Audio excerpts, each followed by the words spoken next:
of these two people used a gun. We don't even know if they had guns with them or not. Now, the obvious question here is you have someone driving a car into a crowd of people. You have someone using a large knife to attack people. These are both methods of attack that have been advocated by ISIS.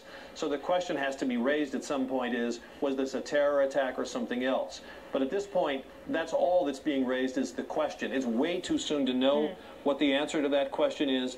The police will be searching these two people's residences, looking into their who they were in touch with, looking at their social media use, looking at their history of searches on the internet to try to answer that question. So we're nowhere near knowing whether this was something to do with the university, some grievance as we've seen in these attacks before, or whether this was some kind of terror attack or some blend of the two. We're told by several officials that both the men involved in the attack were Somali, but remember that Columbus, Ohio has one of the largest Somali communities, probably the second largest Somali community in the country, and some students at Ohio State are Somali, so we can't conclude anything from that fact.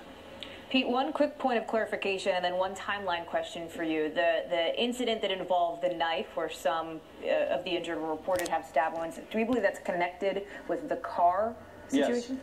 Yes, according to the witnesses and the people we've talked to, these two men in the car ram people, then get out, and one of them has a knife and attacks people with the knife. And a timeline question here, because you raised the question of whether this is linked to terror, and it's very clear that it is too early to say. Do we know when we might be getting some of that information from law enforcement officials? Any idea? No, no. There's no way to say because they have to look through their backgrounds.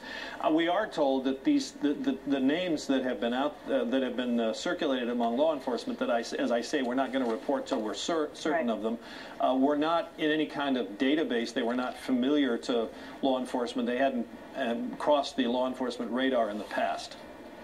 All right, Pete Williams in Washington, who I know will be joining us throughout the afternoon as we get more on this.